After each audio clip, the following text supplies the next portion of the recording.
Hello everybody, it's Son here. Welcome to another video. Happy Yuletide. This will probably be the last video before I just take continue my break. I've been taking a break for a while because I've just not felt like really doing much. But I thought today would be a great day to talk about, the Selenopolis update really did not, at this point, has really just had more mixed results than anything else. And unfortunately, that's just how it is right now. And really, I can see why in certain areas. I can definitely see why in certain areas. But I thought it would be, this video would be great. It would be great to actually talk about maybe sort of an ideal, what I would do as a dev for King's Isle going into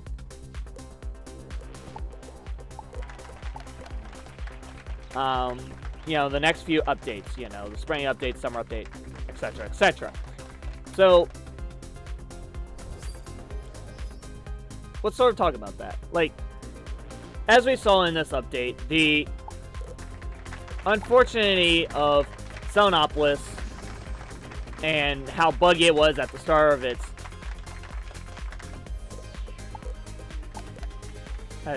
release showed. And there are probably multiple people that, definitely think that it should have instead waited to go live until, for a while. Maybe not instantly, but it should have waited.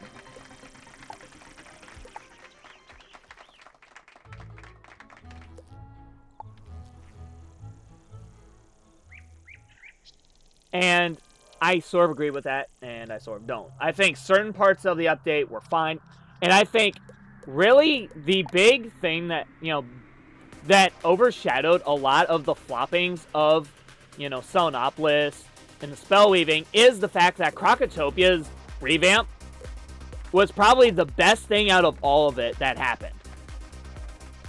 In a sense. Now, obviously, there's probably going to be a lot of people that say you can't compare a revamp to a world.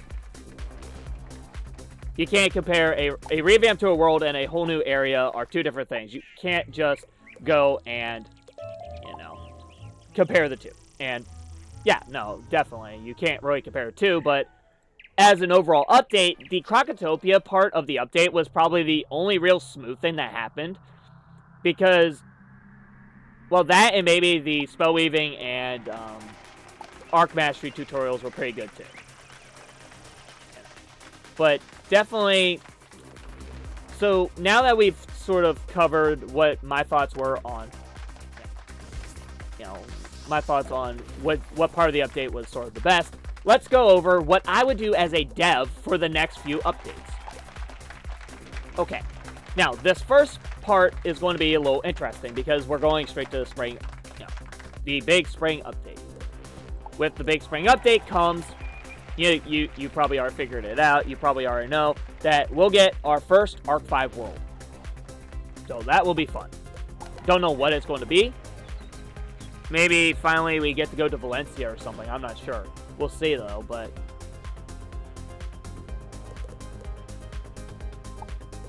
the question is, what's next? Right?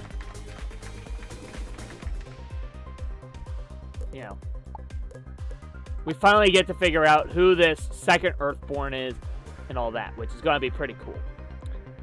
But also with this fall update, or this spring update, my bad, I think the thing as a dev I would do in this upcoming update, alongside the new world, is revamp Marleybone.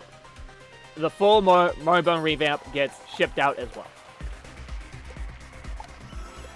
Now, you're probably wondering, why would you want to do that? That seems kind of, would that really be necessary? And I think so, because let's think about this in a perspective of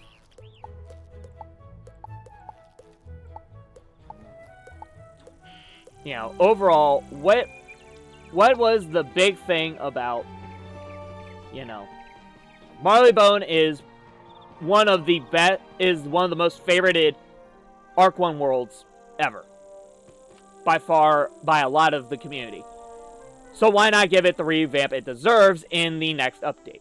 Because this is a world that, when it's revamped, people will probably like it even more, just because now it looked good before the update, but now it can look even better in the next update, which would be absolutely amazing for those that really enjoy Marleybone. So I think that would be a great idea to do. And alongside that new world, you get people that are new getting a new world that looks amazing. And not only that, KingsIsle could even, would continue their small expansioning by getting, for probably doing a limited time, free through Crocotopia up to Regent Square. They probably would do something like that when they revamped Marleybone. I personally would make the first 3 worlds free, just so you can experience the entirety of a fully revamped Marleybone. But that's just my opinion. But, okay. So, that would be the end of the spring update. That's not including any new spells that come out, any new gear, stuff like that. I'm not going to cover that.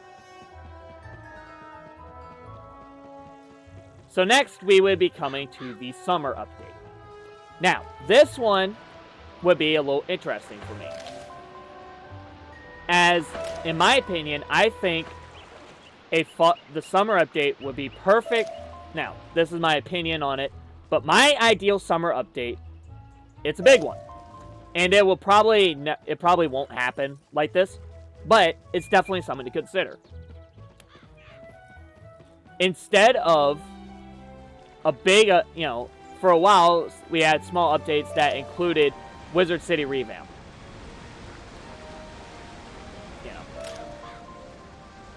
But let's move on to something a lot bigger. Now, side world, maybe you could. I mean, you could add maybe like a small side world like they did Selenopolis. Maybe not as big.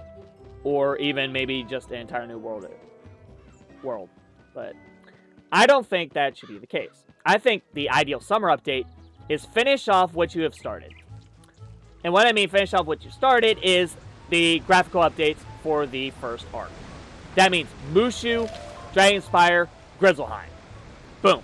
You get those 3 done, you're good. Now you can finally officially give everybody, all the new players, to go ahead. Hey, we finished revamping all the first arc worlds. You're now free to membership. You're now free to play all the way up to Dragonspire to your heart's content. Which would be good for certain circumstances. And not only that, the cool thing would be, Celestia wouldn't even be, the introduction to Arc Mastery and stuff would not be behind a paywall. You could learn about Arc Mastery. You probably wouldn't be able to spell weave because Selenopolis is its own area, but you would still be able to get to level 50. You'd still be able to learn about Arc Mastery. And this would unlock level 50 players to be able to do, allow new players to experience things like PvP. Maybe to not the same degree as a full-time player that would be able to, like somebody with membership or somebody who's already paid for all the areas. A free-to-play player wouldn't be able to experience PvP in a big capacity, but they could still experiment and try out PvP without needing to, buy a membership first. Now, obviously, that doesn't fix the gear accessibility, as really there is no such thing as PvP gear at that point anyways, unless you invest in packs. So I think maybe with the summer update, you also introduce level 50 PvP gear in the sort of set list that you would Dragonspire. Introduce the different pay system for level 50 PvP. Mousestair drops the primary set of gear for Dragonspire level 50 people, But then you can craft the secondary set that is more focused on PvP stats, giving that universal damage plus your normal school damage. You know, giving, you know, multi-pierce and regular school pierce. You know. But, you know, that's mainly, that would be my first three, you know, the next two updates before, you know, the next, you know, So after the spring update with the new world, revamp Maribone, revamp First Arc, now you come to, once again, the next fall update. And in my opinion, I think that would be a perfect time to release your next world. You release the next world, and you also start revamping Celestia. And unfortunately, I don't mean revamp in a full, in like a graphical sense. I mean, it's time to revamp the world. You know, make the questline more appealing and more appealing to everybody. Because a lot of people's annoyance with Celestia is the fact that you have to run around a lot. There's too much running. You know, you have to go from point A to point B with little to no, like, you know, teleporter stones. You have teleporter stones at, like, the first two parts of the world, but then you get, like, nothing else, the rest of it. So I think a full Celestia revamp needs to happen, but also you still need to focus on finishing the 5th arc. So you have two things you need to do, but yeah, that would be the next fall update.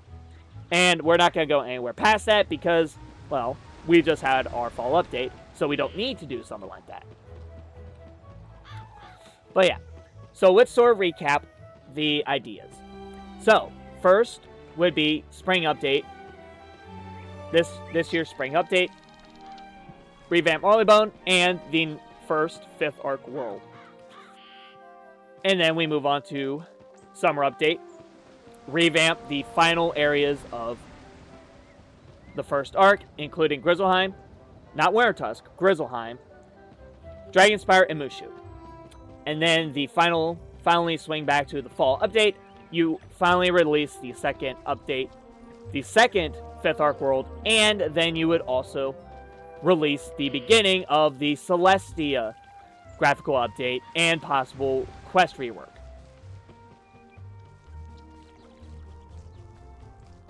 Either way, let me know your thoughts in the description in the comment section below about what your ideal patch notes would be for the next coming updates. I would love to hear that. Be sure to like and subscribe for more great Wizard101 content and almost near daily uploads. And, you know, if you have any other questions about the game or you want to start building up a community with me in my Discord is also going to be linked down below, as well as both of my other socials, including Twitch and Twitter. That being said, hope you guys have a great rest of your day, and I will see you guys in the next video.